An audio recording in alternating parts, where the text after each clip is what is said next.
I claim to be an optimist and level-headed. However, deep down inside me, I can be bitter and judgmental as hell. However, I am therapized, so I don't let it out. I know when to keep it in. I treat people with grace, or at least I am saying that now so I don't sound like a full-fledged asshole. But I think it's natural to have a visceral reaction to things that may not make sense to have a visceral reaction to. Your inhibitions are lower some days, and sometimes one social media post can just throw you over the edge. Sometimes it's fun to fully vent and let it all out about things that annoy you. Some days it feels like it's much, much needed. But do it in a safe environment. And again, don't be a fucking asshole.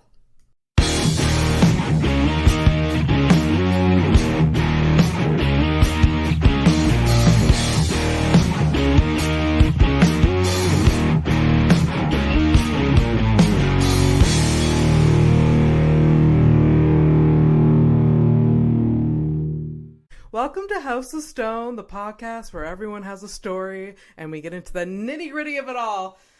Today's guest is Troy Stark. Hello. Hey. How's it going? Great. Thanks for having me. No problem. I have a little bit of an intro for Troy, just to get everyone familiar with who he is. So Troy is an acclaimed comedian hailing from Montreal, celebrated for his bittersweet punchlines and known for his let the world burn style. Troy has left his mark at Just for Laughs, ZooFest, Montreal Finch Fest, so many festivals, the Dark Comedy Festival, Pretty Good Comedy Fest, Comic-Con, Fan Expo, and more. His debut album, The King of Clubs, is available on all platforms. Diving into the role of producer, he is the creative force behind iconic shows like The Shit Show Live, The Nerdy Show, and the Montreal Grand, this city's premier comedy competition since 2018. Has it been since 2018? Yep. Well, we had to take a break during the pandemic. That's why. Yeah. It's been... That's what I'm thinking is, oh my God, that seems long. Anyways, adding to this multifaceted career, he has been the writer and social media coordinator for a very serious show since August 2022. Welcome to the podcast, Troy. Thanks. That's all good info. Thanks for having me. No problem. It's always weird to hear your introduction live, but yeah. You do have many things to gloat about. I mean, I've been doing this a while, so it's a good thing. You're very I think like project focus is what, yes. Like since I've known you, you always have something going or an idea happening, and you love collaborating with other comedians a lot. So I really like working on something for like 3 to 6 months and then like not talking to those people for a very long time. You need to, like, after working on a project and completing it, you're like, okay, so we're not going to talk for a good 12 months. I think we need to recover from this. If there's a season 2, if there's like like I'll see you then, but like don't message me. Oh, absolutely. Relatable. Yeah. Relatable. So I decided to start off this episode with the topic of things that annoy us. Things that annoy you. I think it's a fun topic. It's kind of fun to just get angry about things in a controlled and untoxic way, of course. Of course. Of course. But it's always fun to sometimes just dive into just be like, motherfucker, or why the hell is that like that, or whatever. And no matter how in a good place you are. Yes. You're just not awake if you go through a day without being like, come on, what the fuck? At least one time. Yeah. Oh, absolutely. You're not fully cognitive if you're not Jesus Christ. Yeah. You're on too much drugs if things aren't annoying you at least a couple times a day. Yeah. So on the regular, how many times a day are you annoyed? I mean, if it's a work day, yeah, at least I mean, does it count like 1 8-hour stretch, or is it like several? I think we need to count like, oh God, how many times in a word, like, you know, your 9 to 5. Is it like... I'd say I start at like a 4, Okay. and then it goes up to like 8 or 9, like 3 or 4 times before 5 p.m. Yeah. on an average day, and then I finish work and it's fine. And it's fine. And then, like, you know, maybe, you know, depends what happens that day, but if I've had to ride the metro 3 times, yeah, I've probably got annoyed, you know? Yeah, of course. I can't stand public transit. It's a lot. It's wild. It's like... There's people out there that love it. They're like, oh, I just, like, you know, relax, listen to a podcast, listen to, like, you know, music, just, like, chill out, zone out. All those things, fine. Look, I'll say I'm grateful for public transit. Yes, of course. Montreal specifically has a really great public transit system. Mm-hmm. You probably won't hear a lot of people saying that, but it's true. It's better. I've heard that it's better than a lot of other cities. Any other city I've taken public transit in, I'm like, oh yeah, Montreal's pretty good. But, you know, so I'm grateful for it, but I wouldn't say I enjoy, you know, like... Yeah. I just don't like being around that many people, and especially, like, if you're going to your 9 to 5 and it's the first thing you're doing in the morning. Yeah. Like, so maybe you don't even have a coffee in you yet. You're just like, oh, you're God. You're trying to get it in you on the... Yeah, exactly. No. Do you have a list of things that annoy you? Yeah. Yeah? I can see your phone now. Yeah. What's the number one? Okay, well, this one, like, particularly made me feel like, I was like, you know, just kind of like, right... I knew the theme, and so anytime this week that something, I was like, oh, that actually did. It's a long list. It's going to be a long one. But the first thing that I wrote down, I'm like, oh, I'm an old man now, because the first thing I wrote down was just teenagers. Oh, God, yes. Fuck teenagers. That's like don't fuck teenagers, but like literally not that, but fuck teenagers. Yeah. Every time I see them, I'm just like, those awkward fucking weirdos, and they're doing something that I'm like... Yeah. I don't know. I both want to like cringe for them and like smack them. Like, yeah, you have to know. Yeah. You know? They will know. They will. They're growing up. They're just discovering the world. I just find teenagers are just a lot. They're in general, not all of them, but in general, a lot of them are obnoxious. Like when they're in a public setting, and you're just like, dial it down. You know, but dial it down. I think for me, it's like. You don't have to be a teenager, but when you like know someone that's like really new into something, yes, they're all about it for like the first 6 months. You know, yes, like, I'm a musician now, or I'm a writer now. Like, oh, I read a book about screenplays, and then they're like telling you about all that, you know, and whatever. Oh, absolutely. And teenagers, that's their life for like 6 years straight. Like just everything they do, they're like really trying. I'm going to be a professional hockey player and a folk musician. Yeah, they're very hopeful. Yeah. And that's what I hate. Annoying. I hate the hopefulness. Yeah, no, I think we found it. That's what it is. Yeah. Oh, for sure. Yeah. Like they have so many dreams and aspirations and like good for them, but you're gonna learn. Like just wait. I had a lot of dreams and aspirations. They were all different now. Yeah. And I had to learn my lesson the hard way. Maybe we just feel bad for their future. Yeah. Maybe it's just triggering. I'm like going through their PTSD for them. Like I'm like, oh, you're gonna be so fucked up about this when you're 28. Like, oh, absolutely. But they have to go through it. They have. I definitely have a lower tolerance for that now that I'm older. Now that I'm in my 30s, I just like, and like, you know, there's parents in their 30s that have teenagers. I can't imagine. I would just be the shittiest parents to a teenager right now. No, it's wild. Like all my friends have kids and they're like, you know, I'm like late 30s, right? And so they're all like at that age where they have. All of your friends have kids? All of my like very close group, like circle of friends that. I feel like I eliminated friends that had kids. I was like, you know what? We have nothing to relate to. They're eliminating me.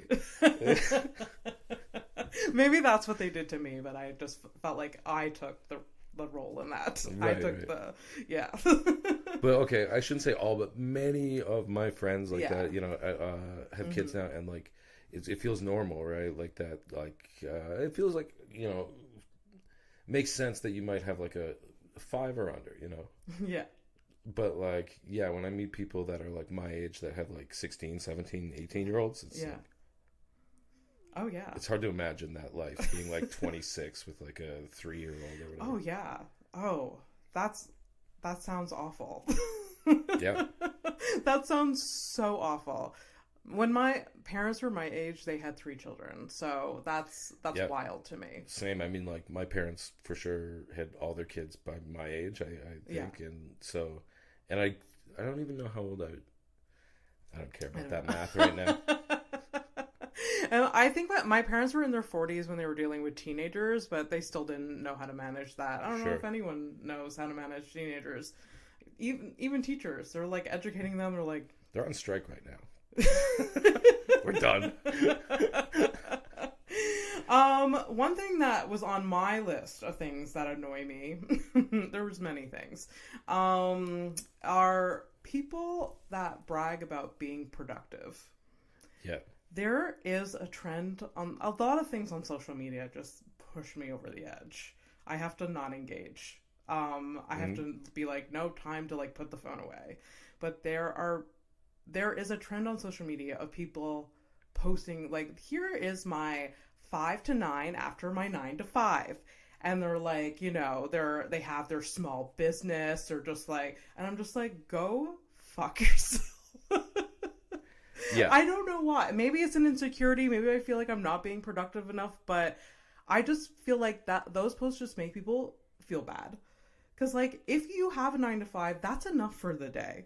You're allowed to just go home and like pet your cat and just like eat popcorn and just like fucking relax. Yeah, but okay, I agree. But at the same time, we're people that will go out and do a show after. Oh yeah, absolutely. And then I'll come into the office, shitty the next day, and they're like, "Oh, what were you up to last night?" I'm like, "I went to a show. I went, maybe whatever." And they're like, "I don't know how you do it." Once you do it for a while, it's like, well, we do it because like this is what we love to do, but I don't I'm not posting that much about it. No, exactly. Once you're doing it and you're like confident in it, then you're just go do it, right? Yeah. I feel like these posts of like, "Oh, this is how productive." It's like you're either trying to prove that the time you're wasting doing this isn't taking away from something else. I could have hung out with my friends, but instead I did a spreadsheet all night, and or I don't know what else it could be. Yeah. So that really this really triggering me lately. Social media in general triggers me. There's a lot of things like people that dance on TikToks, like they spend a lot of time just like learning a dance. I don't know. Do they do that still? Yeah. During the pandemic, I see them doing it downtown. Oh, like I've seen it a couple times. People doing it live. Oh yeah. Like they have like friends around them. Oh. They have like the tech. There'll be like 9 people watching this like one girl practice a dance. Like, I saw someone doing that in the alley in like near Côte des Neiges once. Right. I was like, what is that happening? Beautiful alley. That's where the Joker was killed or something. Yeah. Like all these things are iconic, but I work down by that big ring. Oh yeah. Every day I walk out, I walk out of the office to go to lunch and like walk through that kind of courtyard. Almost every day there's like someone filming something so that they're like in the ring, it's the version of like holding up the Leaning Tower now. It's like jumping through the ring in Montreal or something. I mean, Montreal did it to themselves, and like, of course, people are doing that. I mean, of course, yeah, it's a tourist attraction. That's what it's for, right? Is it? But why? Some genius in Montreal figured out the kids want to TikTok themselves jumping through a ring. I don't know, but it's working. I guess. When did that thing go up? I don't even remember the development of that. I just remember now it's there. I've worked in this building for 6 years. Oh. Like in Place Ville-Marie, on and off. I've quit and come back, and but I've worked like for this company on and off for 6 years, and so it wasn't there when we started, and then when I came back this time, it was just there. It was just there. Yeah. Okay, so it happened within the last like 2 or 3 years, I guess. Okay. Yikes! What else is on the list, Troy? There's so many things. When people find out you're a comedian, first thing they say, that is the number one worst thing. tell me a joke. Tell me a joke. Dance for me, monkey. Yeah. Dance. It's the most fucked up thing. Like, I mean, I get it. But it's like you're being encouraging in the worst way. You know? Oh yeah, for sure. I compared that question like, oh, tell me a joke. It's like I don't go up to a farmer and be like, grow something for me. Yeah, bake me a fucking loaf, you. That's not how it works. Even with a musician, which is like, you know, it's not, oh, okay, sing me a song. Yeah.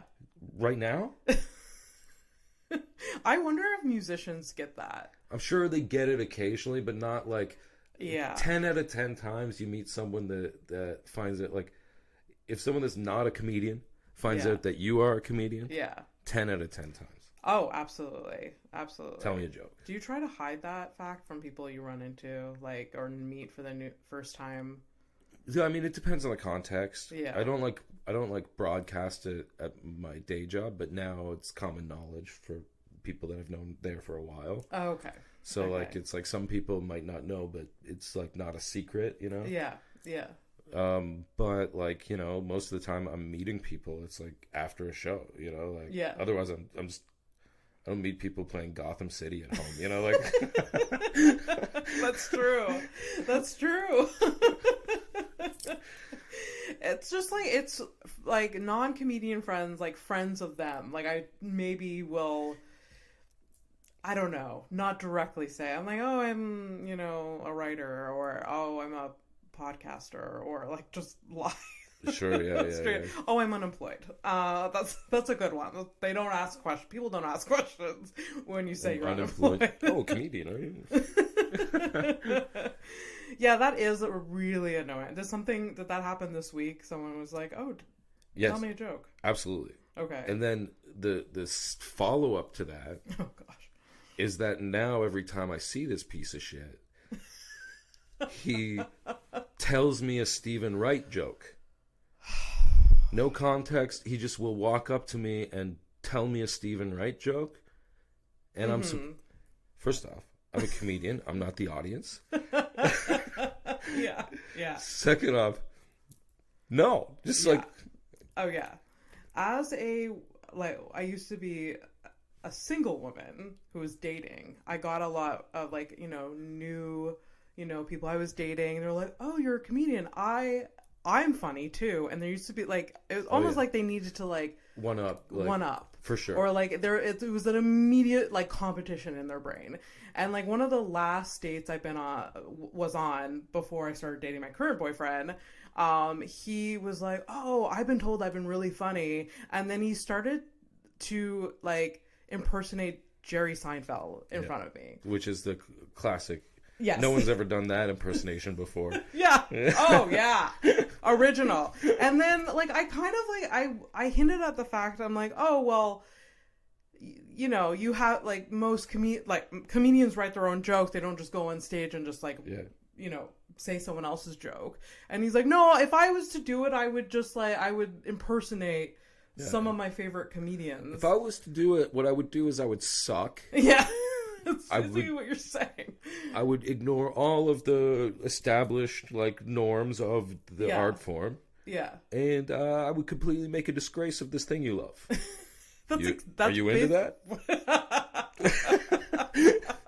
Exactly what he said. That's like what computed in my brain. I was like, okay, yeah, all right. That could like, work, yeah. But in my mind, I'm like, do you have the cognitive ability to like go to a show and realize, like, I don't think he realized that comedians wrote their own material. Sure. Like the other end of that I find is that they will then come and see you a second time. Yes. And expect it to be all completely different. Oh, which is my like God. Fair enough. Like you don't want to see the same act 100 times. Yeah. But, like, you know, it takes sometimes weeks or months or whatever to really get the joke right. And then once it's right, that's, like, one of the tools in your, you know. Oh, absolutely. I got that feedback after the ZooFest show I was on in the summer where, like, there was a repeat audience member. And I had, like, I did if I remember correctly, the show that she saw before, I did do different material. It was just like I had some similar jokes. I had like 2 jokes that she's seen before, but that's all she like got from the like my performance. She's like, "Oh, it was great, but I've heard those jokes before." Right. I was like, I didn't clock it. I was like, I'm pretty sure you didn't hear all of those jokes before. Yeah. And that's also the way this works, is that like they're, especially at a big show like Zoo Fest, like I'm saying crafted jokes that I've been saying for a minute. Yeah, when you're doing a festival, you're doing your greatest hits or like the thing that you've been working on for all year. Or like, you know, it's like you're not just like kind of going up on stage and on the biggest stage in the world and being like, let me just see what I can pull out of my back pocket here. You know, it's like, oh yeah, for sure. Yeah, and that's where we're kind of seeing like recently with, I mean, it's multifaceted, the situation with Matt Rife, but like his new Netflix special, there's people online, there's complaining about his like joke that offended people. Sure. But then there was also a ton of people that came out because like his audience aren't comedy fans.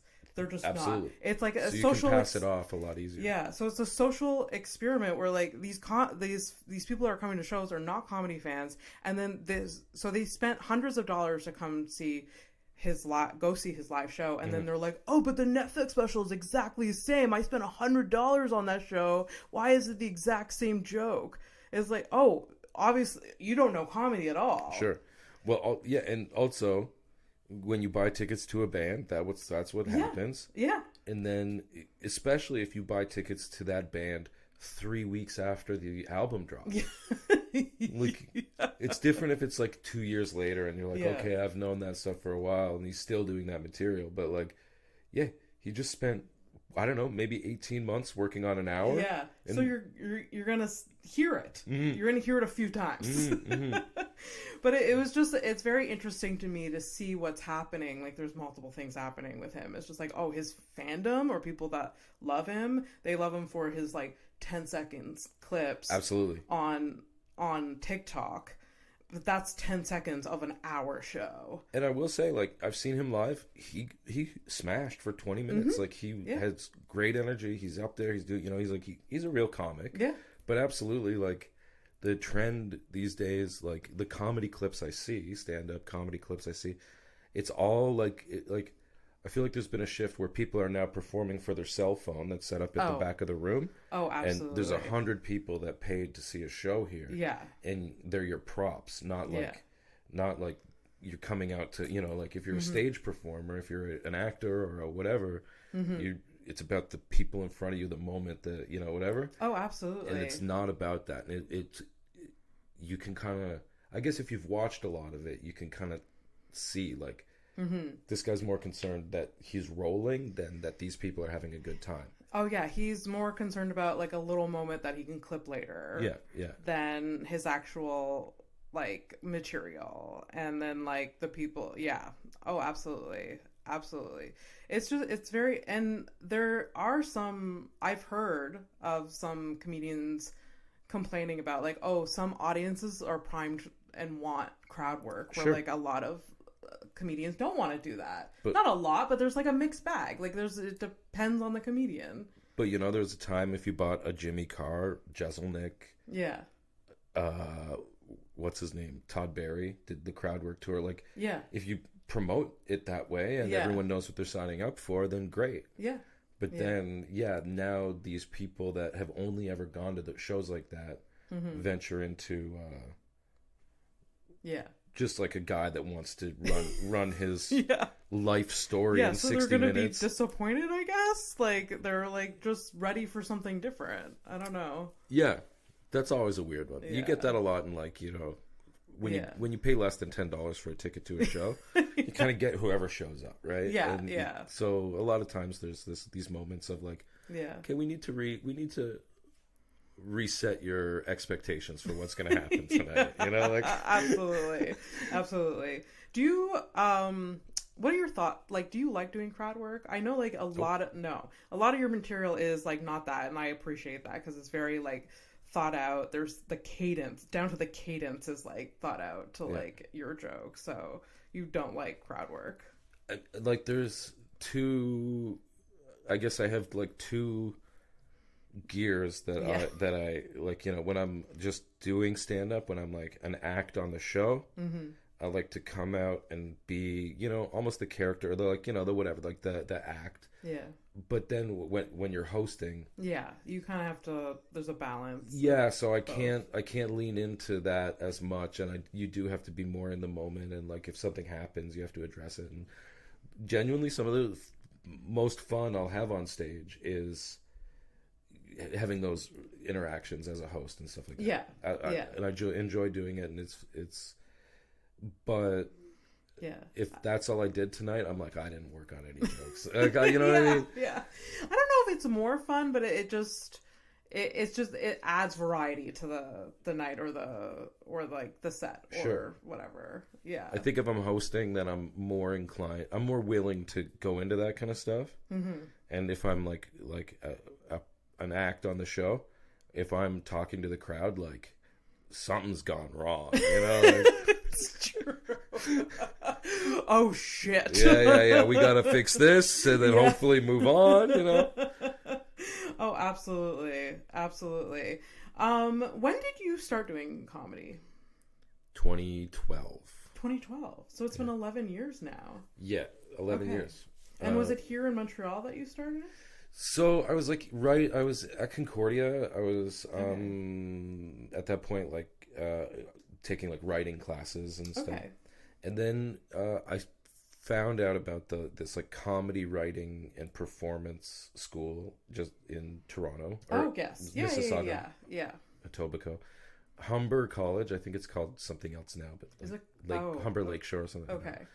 But Humber writing and performance thing. And so I figured I'll just finish my stuff there, and that's more in line with what I want to be doing ultimately, because I was trying to write scripts and stuff at that point. Yeah, that's what you wanted to do at the time, or still wanted to. Yeah, well, I mean, genuinely, there kind of was a point where I, had been to a million concerts, but had only ever watched stand up on like television, right? Okay. And it just didn't click in my brain until a certain point that like you could.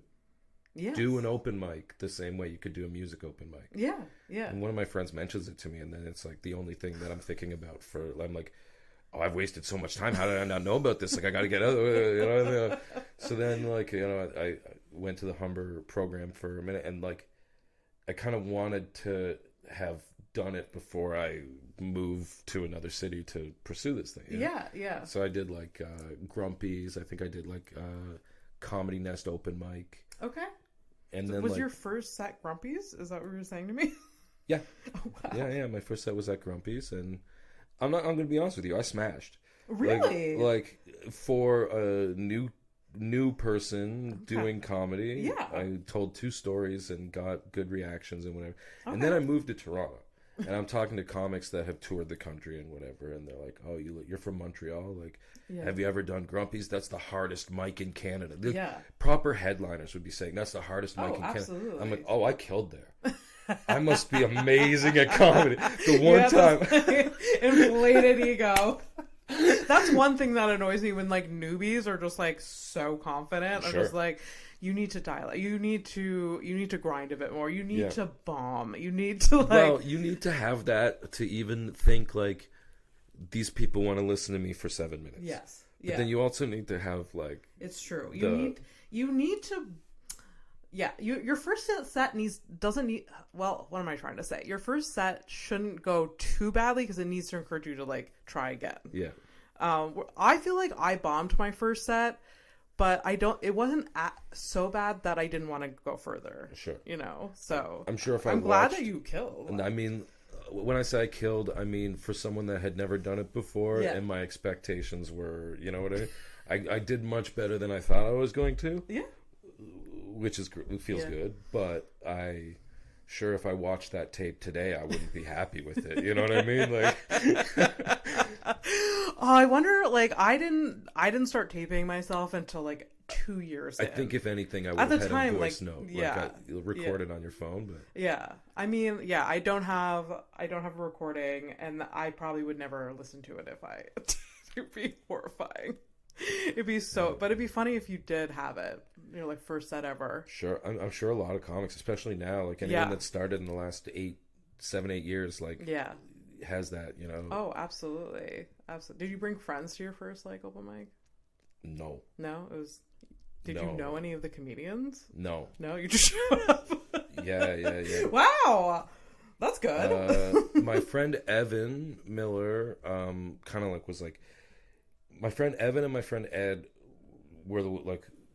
are really, really funny writers, and they were like, let's sign up for a Comedy Nest open mic. And like I said, that's the moment where I was like, oh, you can just do that? You can just... And then it was like 2 months of me trying to get them to actually sign up. Yeah. And it's like, oh, I don't think I'm ready. I think maybe next month or whatever. Okay. And at a certain point, I was like, fuck you guys, I'm doing this. Yeah. And then I didn't invite them because I was pissed that they didn't. Fuck you. And then I probably messaged You don't deserve to see this. Yeah, and then I probably messaged them the next day like, I did it, you cowards. I'm like... That's awesome. That's so awesome. So you did a few mics here, then you moved to Toronto for school. Yeah. Were you part of the scene there I dropped out of that school immediately. Almost immediately. Like, how long were you there? About a month. Oh my God, max. good for you. I admire people that drop out of university or school. Honestly, worth every penny. There's people that like regret it, have so much guilt, but as someone that did 4 years of university in a degree that like I don't use and don't care for, and I knew 6 months in, I'm like, this isn't for me, but I kept going. No, I mean, I don't have that in me. I can't, so I was coming from Concordia, and that's like a real university, kind of like, you know what I mean? Yeah. And Humber was great, but it was much more like kind of Cégep, college, whatever. So it felt like I was like, had to deliver like 20 pages of essays or writing or whatever a week at Concordia. And then I move over to Humber, and we're like doing like stretching class. And I'm like, I can't do Wow. this. It's like, acting and like all these theater things that I didn't grow up doing, right? Yes. And so I just was not, it was not my vibe. But the stand-up class was like I got some really great stuff out of Larry Horowitz was like the teacher there at the time. Day one, he gave me what's now on every Facebook group, but he gave me a list of every mic in Toronto. Oh, like shit. Everyone in the class got a smart, and he encouraged people to like. If you're gonna get good at this, you got to go do spots. Like and so day one, that was worth whatever I paid for tuition. Like I had a key. Larry Horowitz says I should come here and ask for a spot, and I can go to 60 bars in Toronto and try it out. Wow. So that's what I did. Started running shows, and Okay. How long were you in Toronto for? 4 years. 4 years. I moved there to go to school for 2 years, and I dropped out and stayed for 4. And, it was a good time. Okay. And then after Toronto, you came back here, right? 2016, I'm back in Montreal. Yeah. Okay. What drew you back to Montreal? It was always the plan to come back. I just didn't, because Toronto is like a pretty massive comedy scene, and there's a lot of cool stuff you can do there and stuff. So I spent a few years trying to build a little bit of a name there, and then at a certain point I was like, I want to live in Montreal, and I'll build the comedy I want to do where I'd prefer to live. Okay. So that's kind of how that happened. Okay. How would you compare, like, is Montreal better? I want to know. For me, yeah. It fits you better. As an Anglophone that's been living here for 19 years, it can be complicated. Yeah, it is complicated. But it's it's my favorite city. Like, I mean, not only do I have so many people here that it matters a lot, but like, Montreal's amazing. Anything you want to do, you can figure out how to do it here, and the buildings are amazing. The neighborhoods are cool. It's my home, Yeah. But you didn't grow up in Montreal? That's the sense I'm getting. Yeah, I'm from Prince Edward Island. So I moved here when I was 18. Okay. For school? No, just to not be in Prince Edward. Just not be in PEI. Yeah. What was it like being from the East Coast, growing up on the East Coast? It's pretty quaint and whatever. I was like a shit, So yeah. I was like one of those towny kids that was just like always like out at parks, like stealing bikes and like breaking parking meters and shit. Like, okay, we got up to some shit. I mean, you grew up like it's kind of rural-ish, right? Like PEI. I was a townie, like I was from Charlottetown, so but like even that is like so tiny compared to even any suburb of Montreal or of a major city. But like, you know, it felt like we had a downtown core that you could like fuck around in. But then there's a lot of country. I lived in Hunter River and Rustico and Crapo and Victoria and stuff. So it's but it's not a big place to move around. No. But when you came to Montreal, you felt like, okay, this fits better. Yeah, it's like, you know, like there's bands you can see. There's like, you know, stores you can get the cool clothes at and like whatever. That's matters when you're 19. I just like, there's something so special, like you just mentioned it earlier. It's something so special about Montreal that like, even though it's hard to be an Anglophone in Montreal, it's just like, there's something about it that keeps me here, and I can't really pinpoint why. I mean, I kind of know there's a variety of things, but it's a great city to do like arts in, for sure. Yeah, it's great. It's like people, you know, I found when I lived in Toronto, like people would come to shows but have like an attitude of like, I have exactly 90 minutes to enjoy myself this week, so if this show's not amazing, I'm furious, you know? Like the show starts on time, it ends on time, and everyone like claps exactly 4 times and leaves, and it's like, you know what I mean? It's like everyone's working so hard and like everything is so expensive there, and it's just like, even when you can enjoy yourself, it's very like regimented, you know. Montreal, it's like, we'll start half an hour late, we're gonna be here all night, you know, who cares? We don't know when it'll end when it ends. And you know, but it's like people are have more time, and so they're actually able to enjoy the things that they go out and do in a different way. And like audience members that like need to leave or want to leave, they just do. They don't feel tied to their seat, you know. That will happen. I gave you some of my time, but I'm moving on. Where I'm sure other places like I am tied to this chair forever. Until you tell me to leave. It is like loose here. It feels like, which is kind of nice, but like I'm a little bit more type A personality, so I'm like, I really would love to start on time, but I know it's not going to happen. I mean, I hate it when I'm promoting a show. I hate it when 20 people tell me like, we'll just buy tickets at the door, and I'm like, will you? It's the worst. It's absolutely. That makes zero. Like, I can't rely on that. I need you to go on Eventbrite and get your fucking tickets. So that I can post that they're half gone, and then the rest will go. Exactly. I need to feed my ego. No, but you know, it's like you're trying to plan for like, okay, this night we have these people coming in, we have this. It's going to be an awesome show. The only X factor now is like, is there going to be an audience for this show we're putting together? Like, absolutely. And usually there is. Usually. I've said it many times. I do produce a lot of stuff. I hate producing shows so much. I hate selling tickets. It's like, if I can just show up and just do my, like, perform, that I would love it. But it feels like in Montreal, you kind of have to produce your own, you have to make art.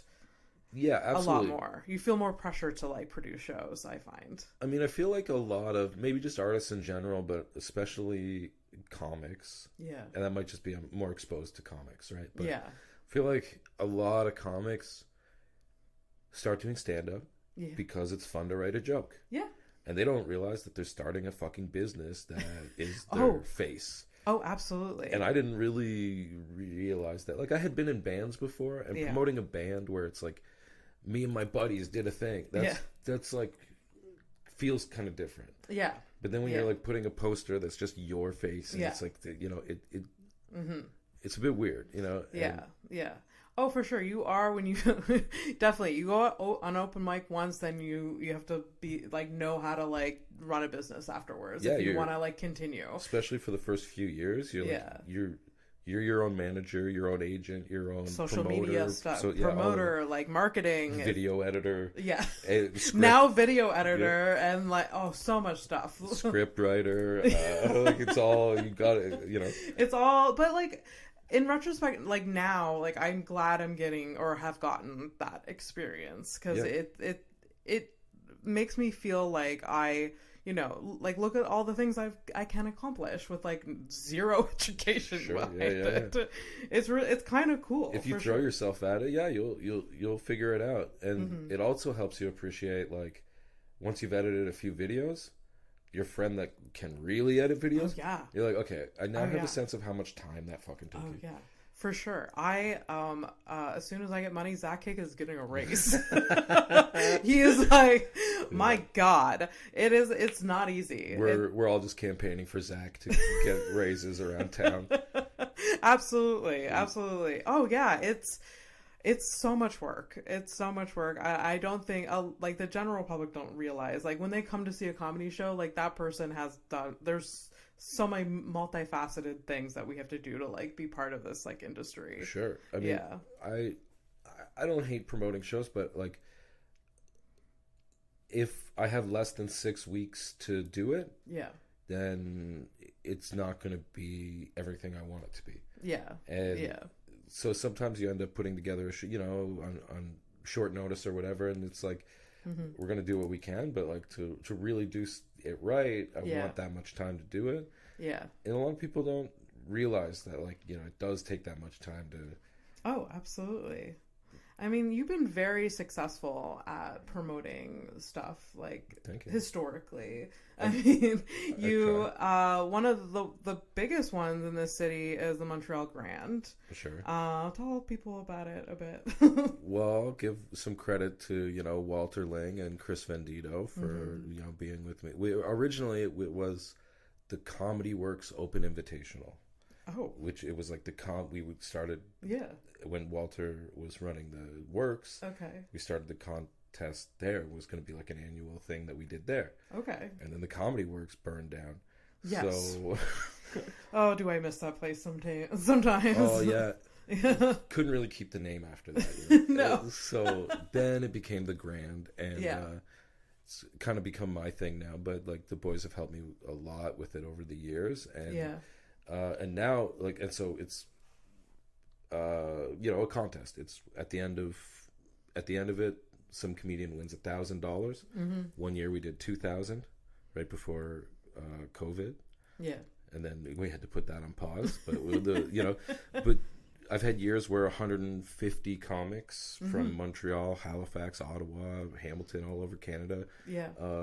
Central Canada will come out and perform, and if you do well, you move on, win some cash, and it's so much coordinating. It's a lot in that show. I'll be booking, promoting 17 shows at a time, because it'll be 12 prelims, semifinals, plus planning for the finale, and you have to sell tickets to every single one of those shows. Yeah, absolutely. And have like an audience, and like, because there's like part of it is audience vote, and then there's judge vote. Exactly. The finale is fully judged by like professional people that have been in comedy for a while and stuff. But then the prelims and semifinals, there's an audience vote element to it. Yeah. Which does sometimes help with bringing people out, but doesn't always. And you don't want it to be only that, like, like that it helps, but you still have to build it, and you still have to like make sure that people know about it and everything.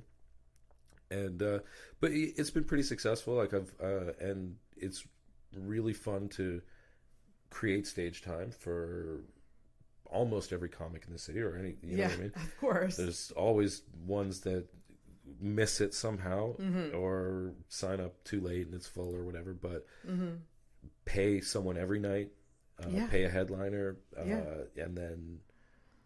Putting that money back into the comedy community is really important. And then at the end, still having money for a jackpot. Yeah, exactly. And it's a lot of coordinating. It's a lot.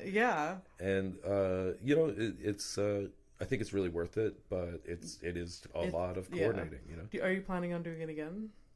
Yeah. I don't know yet when, because it is a lot. And, but, I do have some related news to that. Okay. Starting very soon, the Halifax Grand is going to be for real? The sister show of the Montreal Grand, the same format. There will be East Coast contest where you'll win at least $1,000. You could win spots on That's amazing. Halifax Are you Comedy Festival, helping potentially. produce it? I'm Nick Martinello in Halifax. Yes, is going to be yeah. That's going to be his baby out there. But we're anytime he needs help with anything, I've run my thing so many times. He knows how to. Yeah, He's got a great grip on Halifax and Dartmouth. Yeah, so, he's been there for a minute doing his and thing. The comedy scene out there is great, and so like I have full faith that he'll have no problem running that. But I'll sit down with him and work on all the promo stuff and any help he needs. That's so cool. It'd be cool to see it pop up in different cities. And it'd be sick if Crave wants to buy 8 episodes and we'll do 8 cities and then find a Canadian winner and absolutely, that'd be great, right? Yeah, put that out in the universe. Right, Crave. Halifax, Vancouver, Montreal. Yes. I wouldn't mind going to Calgary again. Yeah. Winnipeg. I guess we'll do Toronto. Yes. I guess if we have to. You know what? Scratch that. Hamilton. Toronto. It's only an hour away. Anyway, Crave. Toronto. I love it. That sounds so cool. Do you like producing more than stand-up or like performing? No. It's 2 different parts of my brain for sure. Yeah.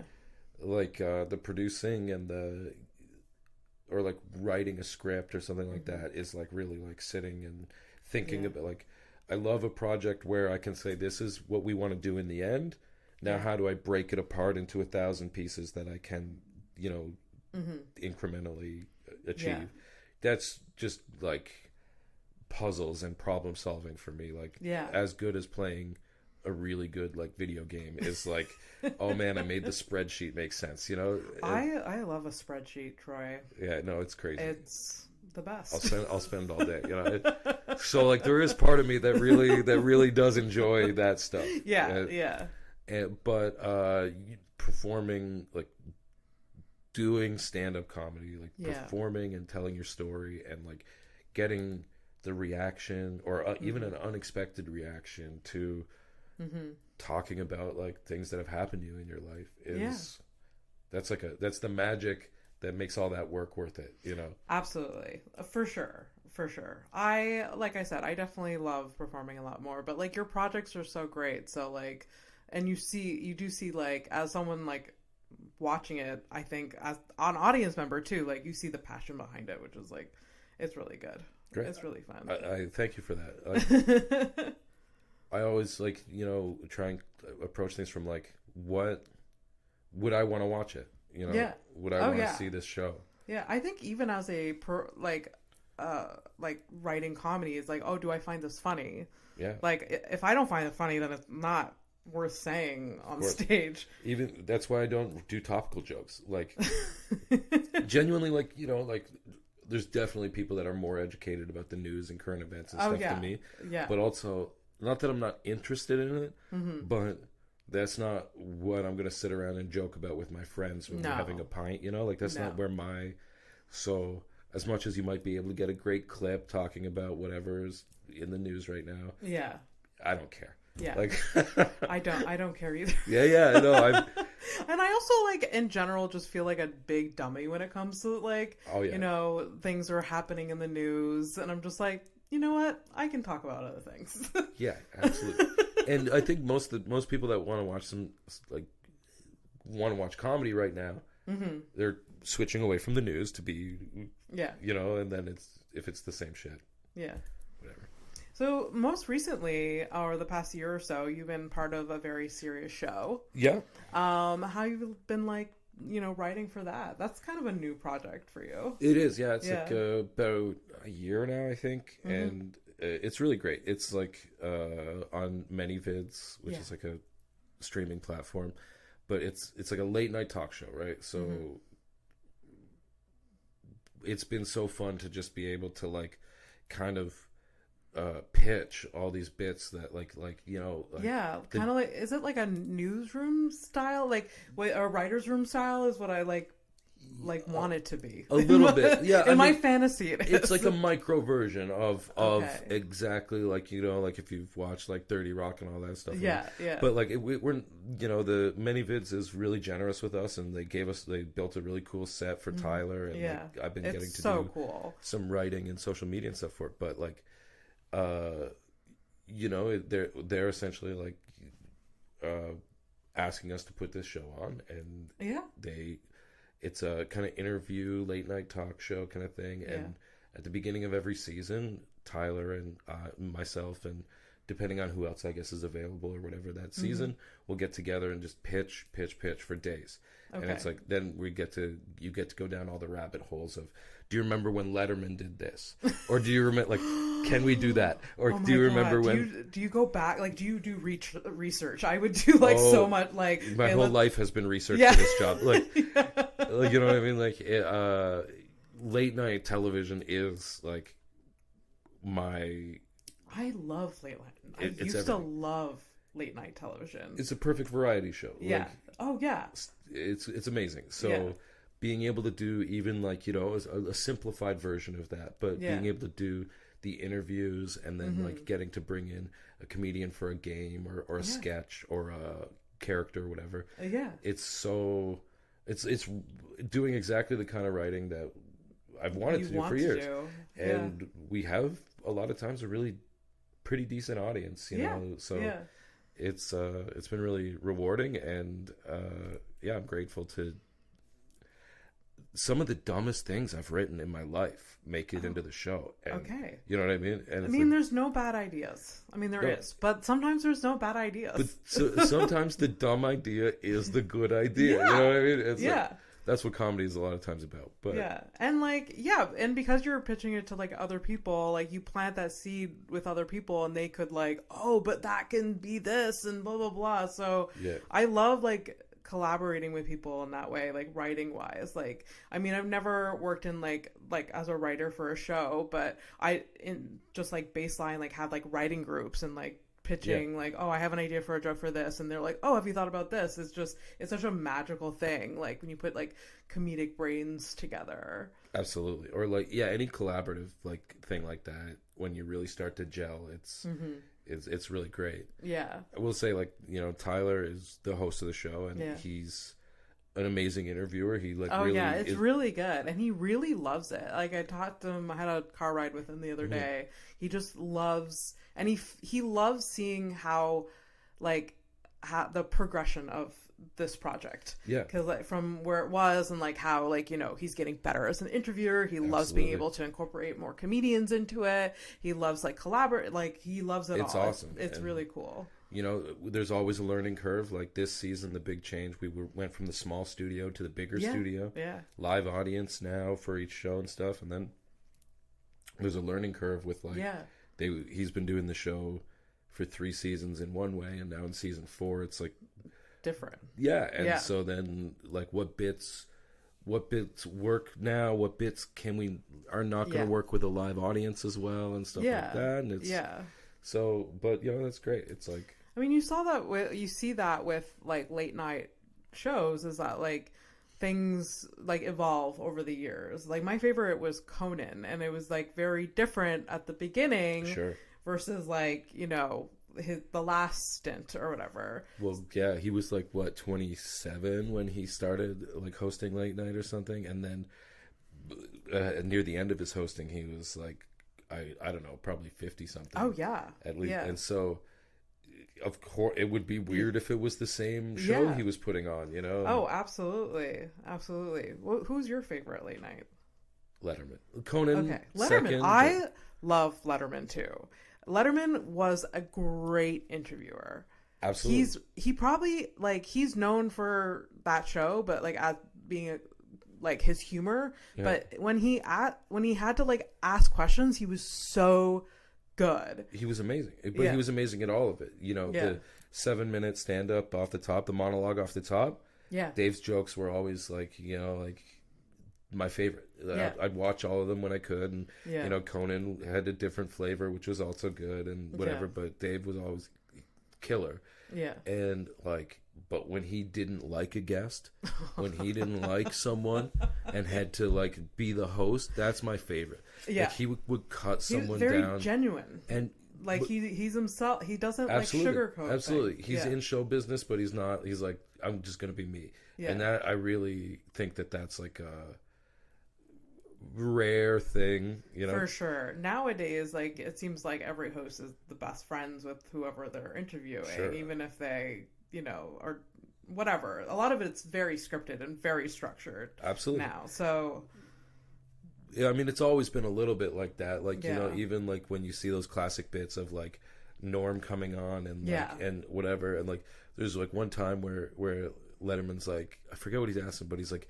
you were like at the airport the other day, right? And Norm's like, no, what are you talking about? And he's like, you're gonna tell me a story about how you? Oh yeah. But he's like trying to like lead him into the story that's coming. And, he's just trying to give you like prompts or like your cue. And, he's just like, fuck. Nah, I don't want to talk. I don't want to do that anymore.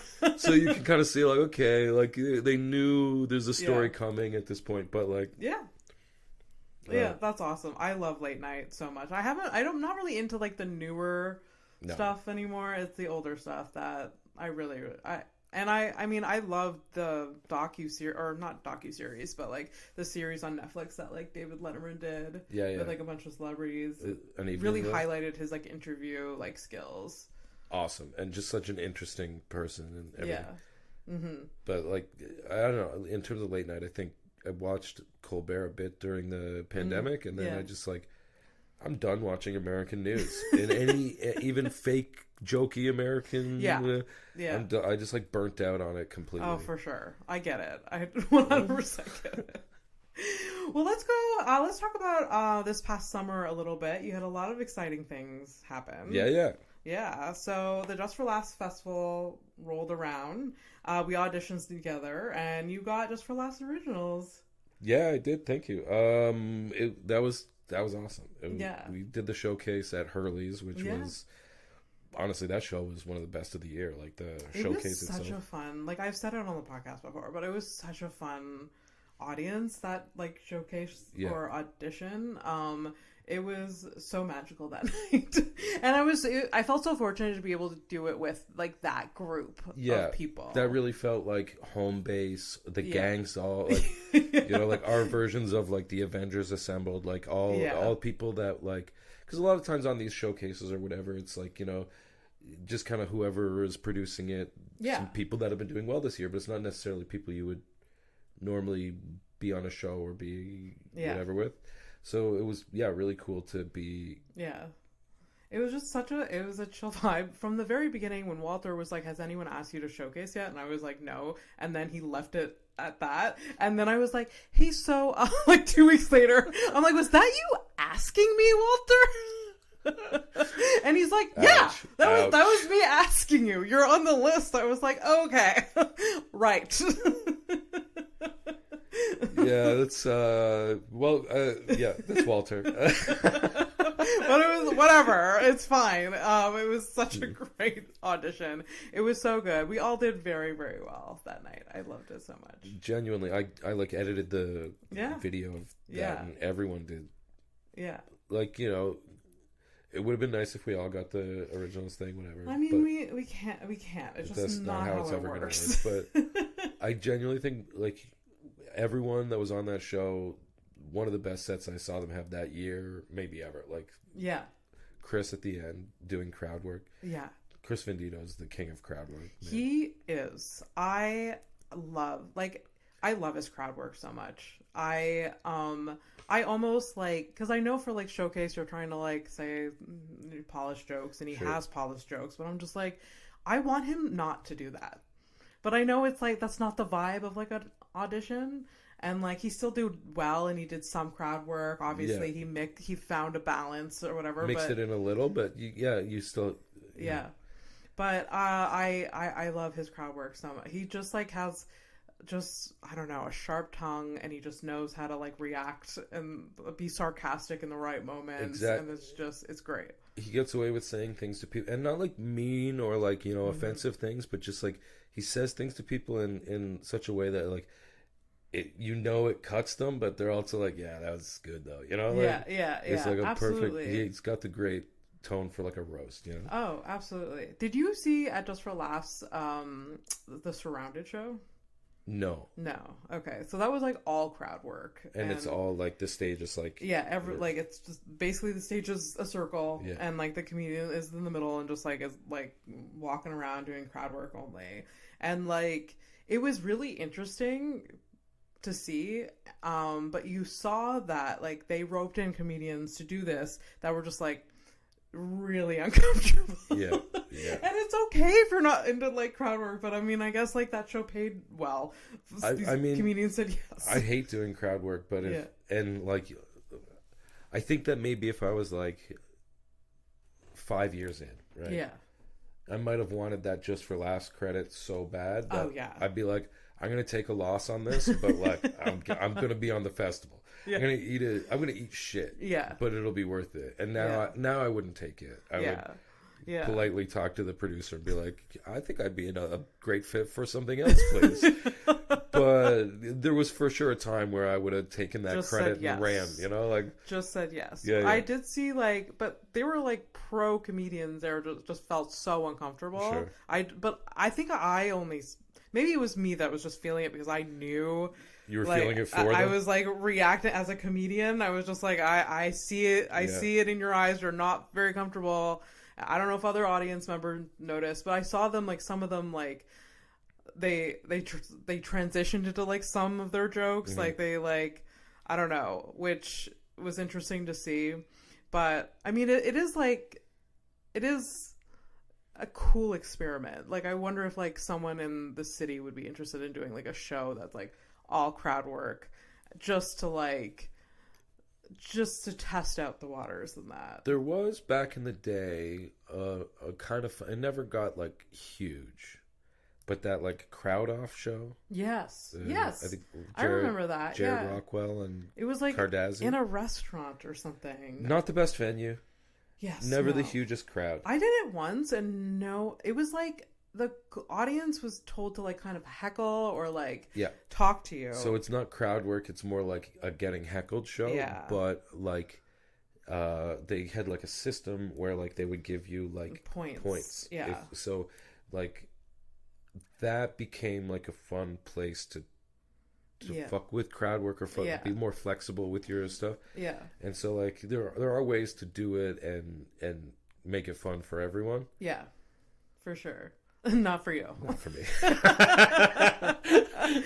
You also see like other people experimenting with shows with like all crowd work, or it's like shows that like you get like 2 prompts and you just have to go on stage and like just riff off of those. That's an interesting. One of the best shows I've ever seen live was Set List. Yeah. With what's his name, Paul Provenza. Yeah. One of the greatest shows, and you're seeing comedians like come up and perform, like like what will happen is they'll put a word on the projector behind you. I think that's what I'm thinking of. Yeah. And sometimes just like you get like the comedian turns back and sees the word and just like the reaction. Yeah. That gets the room. Yeah. And then now it's a whole other muscle than like, it's like a different muscle in your brain, like doing that. And I need to get better at that for sure. Feeling comfortable. Yeah. There's like this thing of like, if you're watching like an if you're watching improv or like crowd work, I think is the same thing. Yeah. And you see the gears turning. Yeah. In the guy's head, then it takes away from it, right? Yeah. If it's just quick. It's just like first thing comes to mind. Doesn't even need to make sense. Just has to fit that rhythm. Yeah. Absolutely. But if you take that pause, and then and so putting comics in a situation where like guaranteed they're gonna you're gonna see the gears turn. For sure. I do. It is interesting. I wouldn't want to do it at Just for Laughs. Small room, small audience, test it out, see if I like it. I feel like Set List I would have a lot of fun with. That's not crowd work. That's like come up with a story on the spot. That's interesting. Yeah. Or like work your way to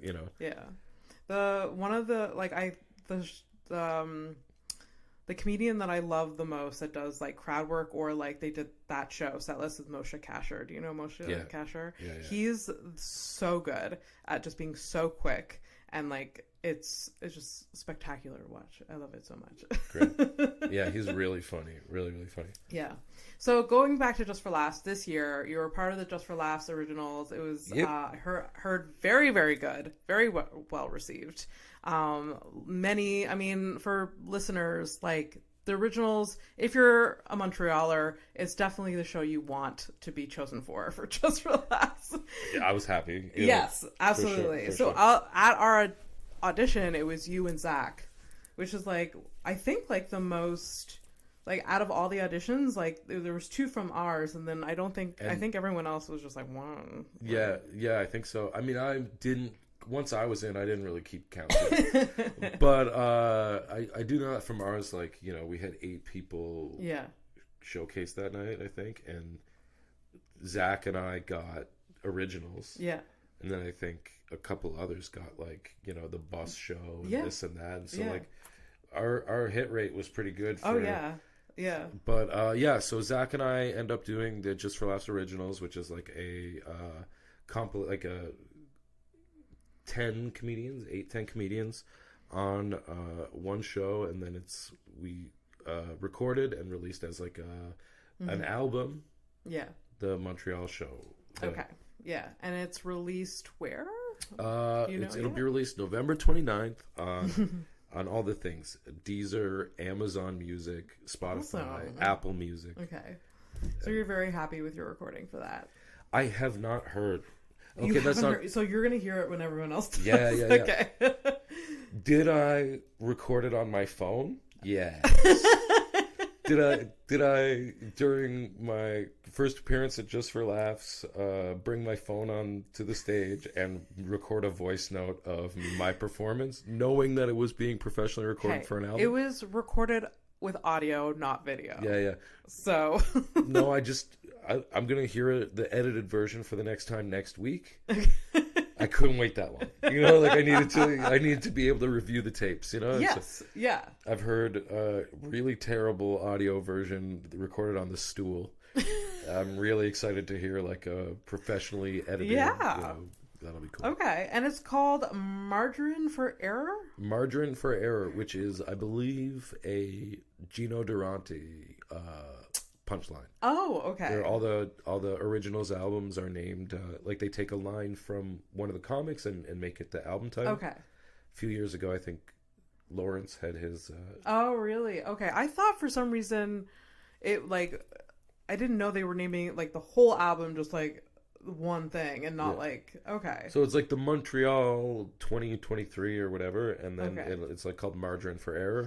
Oh, for some reason I was like, oh, did you name name it that? I was like, where's that from? I did not. Okay, but no, it's a Gino joke, so that's cool that he got the thing. But yeah, it's 8 of us on the thing. I have names over here on my phone. That's awesome. I'm really excited to hear it. I'm stoked. It's really cool. Yeah, I didn't end up going to see it because I had another show that night. I was doing House of Stone live, which was the exact same time as your recordings. I was so bummed because like there were so many of you that I wanted to see. That was a cool show for sure. Yeah. And I'm the last 3 tracks on the album, which is easy to find. Last 3 tracks. Last 3. Don't have to listen to the first whatever. You can. Zach somewhere in the middle there, but I love it. I love it so much. What is your next goal comedically? I mean, I feel like we work so hard to get Just for Laughs, but we have to realize that it's like not the end all, you know? Absolutely. I really, you know, you have reach a milestone and then you have to reassess like what's the next thing. And so in terms of stand-up, I applied to a few fringe festivals where I can hopefully get a chance to do 45 minutes to an hour and actually work on building an hour, right? Yeah. Because in the comedy scene, it can be hard to do more than 15, 20 minutes. Right? For sure. And even that is... Yeah. So try and do fringe, try and do shows that will give me 30 plus minutes so I can work on the storytelling that goes with that kind of thing. And then I think my other, I want to be a game show host. That's my thing. Yes. I think I'd be a great game show host. Yes. And so 2024, that's my ideal. Let's do it. I'm excited. I'm excited for it all. We'll work out the details, but I'm pretty sure that I'm going to be the next host of Match Game. Yeah. We miss you, Darren Rose, but it's me now. And you'll have more tattoos than any other game show host there is. Maybe. Which may be the appealing. Yeah. I was going to say maybe not Joe Rogan, but I feel like he wasn't tattooed up when he was doing it, I think. He didn't have them when he was hosting. Yeah, no. I feel like he was didn't have any tattoos, but maybe not. He had hair though. Yeah, he did have hair. He did. I love that so much. Well, we do have to wrap up. Sure. It's already been over an hour. Oh, wow. I know. I always end the podcast with 2 questions. You can choose to answer both or just one. Do you remember me? Yeah. Okay. So the 2 questions is, what is the hardest thing you've ever been through, and what are you most passionate about? There's a lot of passion in what you do. I've heard it over the past hour. So yeah, I guess that's an easy one to answer first. Like we were talking about the Grand. I think it's really, important to kind of feed back into your community. Like for me, it's comedy, but like it's great to produce a show and make some money, but it's really important to make sure that the people that helped you made some of that money. Absolutely. I'm really passionate about that, including everyone when I can. And even talking about money, like, be less weird about it, like... You don't have to be weird about it. Yeah. We all want money, and some of us have it. Some of us don't. I'm pretty passionate about that. Like, money in the arts is like kind of a impossible thing people say, but we can get there. So, but like it shouldn't be an individualistic pursuit.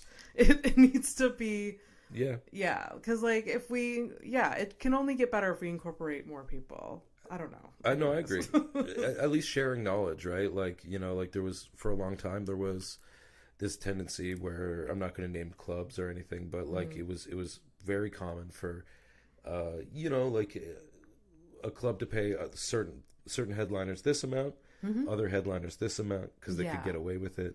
And they didn't know that they could ask for more, Yeah. And so just having that conversation and saying, hey, when I go to Ottawa or when I go to North Bay or wherever the heck you're talking about, this is kind of what I expect, gives people in your position the ability to have that conversation with you. Yeah, absolutely. And in general, like, producers won't be like turned off by that. They're gonna be like, well, like, fuck you, and like move away. They will have an open dialogue about it. I think a lot of times, I mean, the fear is that there is someone that will do it for $100 less. I guess so. But but you have to risk that, like, and like know your worth. So there is value in that for sure. Yeah, for sure. Or maybe do you have to wrap up? Do you want to answer the other question, or do you want to move? Yeah, I'll answer it real quick. I mean, I grew up in foster homes. Yeah. That sucked. That fucking sucks. Group homes, they suck. Yeah. Don't grow up in a group home. That's my advice to everyone. It's probably good advice.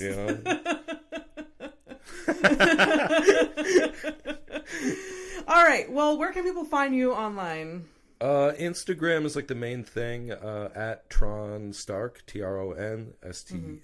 And then check out that Just for Laughs album, my Spotify, and or Apple Music. If you do that, you can search Troy Stark or Just for Laughs Originals. Yeah, your other album is on there too. Yep. And then the Just for Laughs Originals is going to be amazing. Congratulations. Thanks so much. Thanks for having me here. This was no problem. This was lovely.